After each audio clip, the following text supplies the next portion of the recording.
ini sudah waktunya kita ganti arah, atau ini waktunya kita menyerah dengan hal itu dan memulai hal baru yang lebih potensial. Iya. Seperti itu.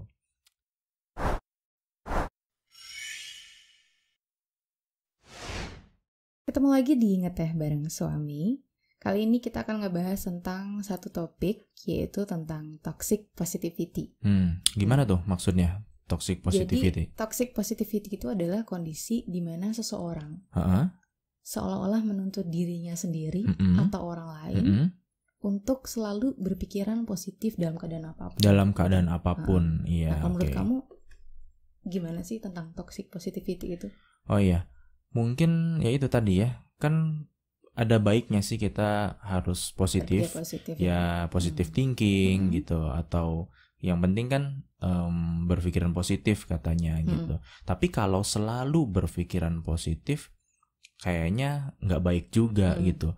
Kalau untuk diri sendiri sih sebenarnya nggak ada masalah. Iya. Tapi permasalahannya kalau kita melakukan hal itu kepada orang lain. Kita kan nggak tahu kondisi yang sebenarnya seperti apa pada orang lain. Terus kita langsung semangatin aja, misalkan yuk bisa yuk, atau ayo semangat, kamu pasti bisa, sabar dulu kok, nanti juga akan berubah gitu. Hal ini sering banget dirasakan ya. Mungkin kita juga ngerasain, atau teman-teman yang ngedenger atau yang nonton juga ngerasain pernah.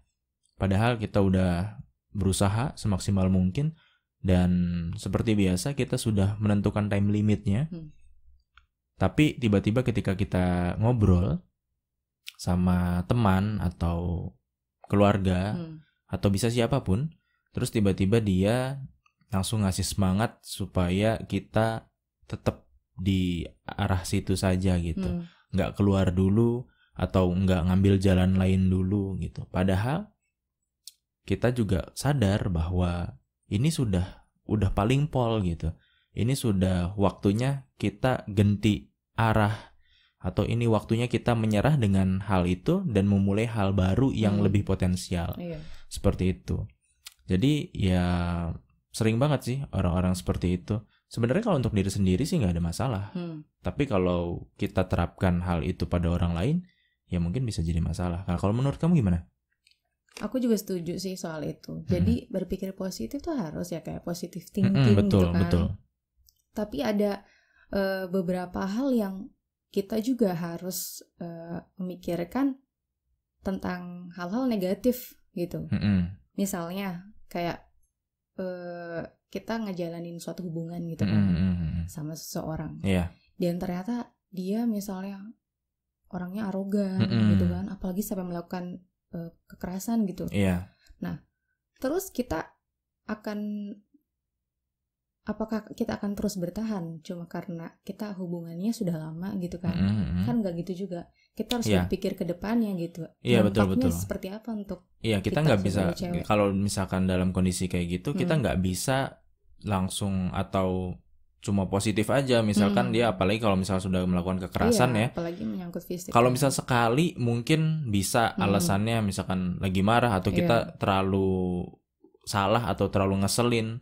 Tapi kalau misalkan berkali-kali ternyata ya itu udah nggak bisa kita positive thinking lagi. Mungkin kita juga harus memikirkan dampak negatifnya apa ya kalau dia terus-terusan gini, atau jangan-jangan nanti yang tadinya cuma marah-marah doang terus jadi mukul, terus bisa mengancam jiwa kita gitu, mengancam keselamatan kita. Kita juga harus berpikir gitu. Kalau udah seperti berpikir gitu bukan berarti kita negative thinking, tapi lebih ke waspada. Makanya harus hati-hati juga sih.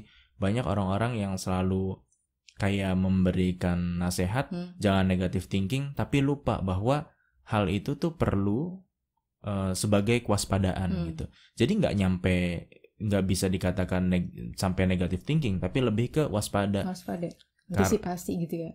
Waspada itu timbul dari hal-hal yang pengalaman kita sebelumnya. Tadi kalau misalkan dia udah biasa marah-marah, terus tiba-tiba meningkat jadi kontak fisik, kekerasan, terus kita wajar kalau kita berpikir wah jangan-jangan nanti keselamatan saya bisa jadi terancam gitu.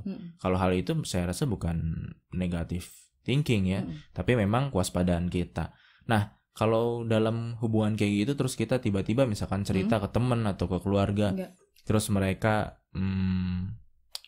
memberikan masukan untuk ya udah sabar dulu, bertahan. Sedangkan kita tahu bahwa kita udah time limitnya nih, kita udah sampai batas maksimalnya untuk bertahan, dan kita lebih memilih untuk pisah aja misalkan, ya nggak masalah. Nah, orang-orang yang memaksa untuk tetap bertahan, padahal dia nggak tahu kita udah babak belur untuk mempertahankan suatu hal itu namanya ya orang-orang yang bisa disebut toxic positivity. Itu sih. Dan mungkin. Memang kebanyakan toxic positivity itu memang dilakukannya secara sadar atau nggak sadar gitu sama orang-orang terdekat. Iya, bisa jadi. Sama orang-orang yang suka kita curhatin misalnya saudara atau teman dekat, sahabat. Iya, gitu kan. Iya, betul. Makanya itu yang susah. Kadang kita juga harus milih, bener nggak ya gitu. Kita harus bertahan di situ. Iya, betul. Kadang ragu gitu ya.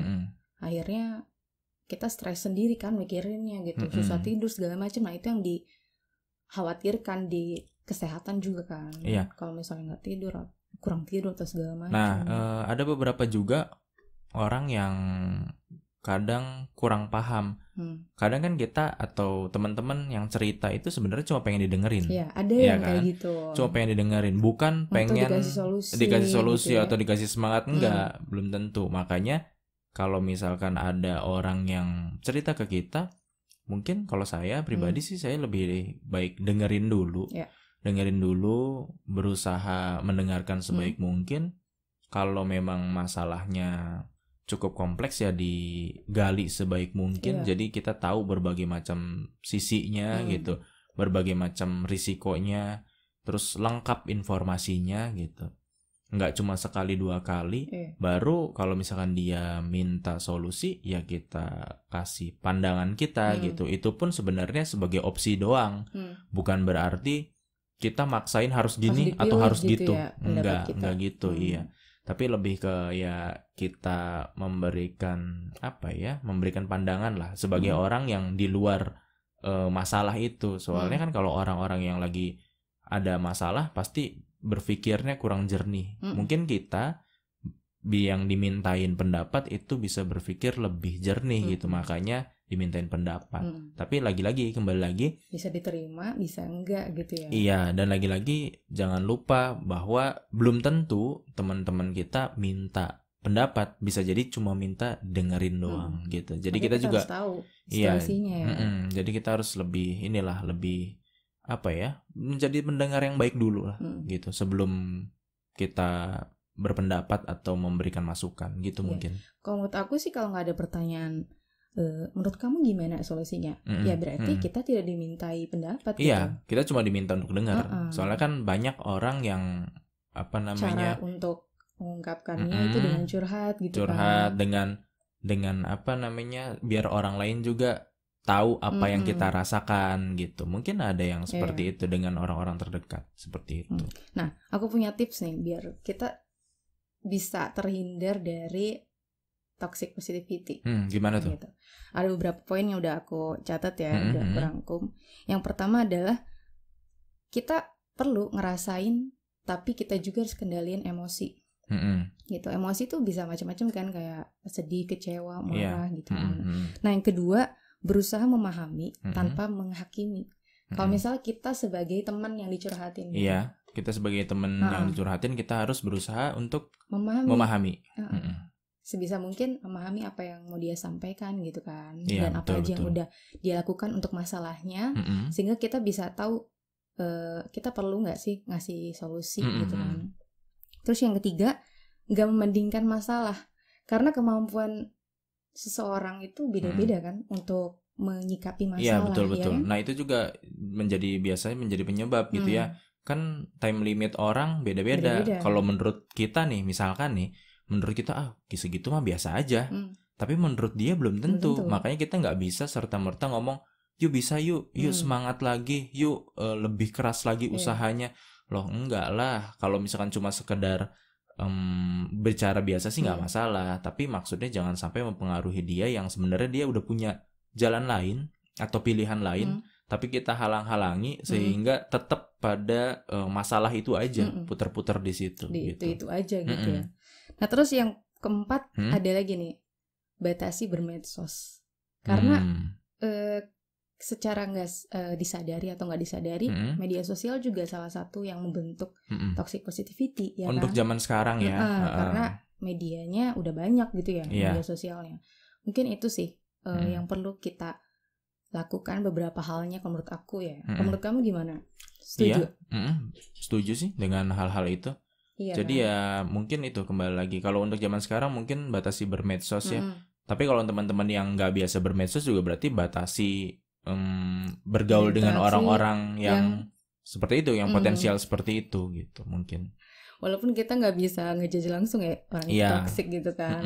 Betul. Ya mudah-mudahan sesi kali ini menarik untuk bisa jadi inspirasi, atau mungkin teman-teman mau share pengalaman juga. Barangkali teman-teman juga ada di kondisi itu ya. Pernah ngerasain ada orang yang toxic positivity gitu, kerjaannya nyemangatin terus tanpa tahu kita tuh sebenarnya udah babak belur untuk beresin hal itu, tapi udah nggak ada harapan, tapi dia tetap aja harus ayo semangat lagi, padahal kita udah tahu betul itu nggak ada harapan, kita harus justru meninggalkan hal itu untuk mendapatkan yang lebih baik gitu.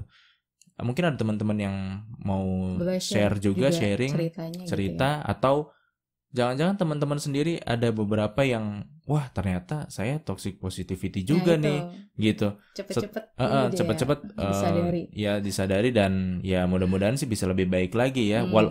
Jadi walaupun tujuan kita baik, tapi kalau caranya keliru ya itu jadi masalah sih sebenarnya. Ya kita harus banyak belajar lah ya dari pengalaman, dari segala macam yang terjadi lah. Oke, sekian aja sesi ngeteh bareng suami kali ini. Makasih yang udah nonton dan udah mendengarkan ya. Sampai jumpa di Ngeteh Bareng Suami selanjutnya.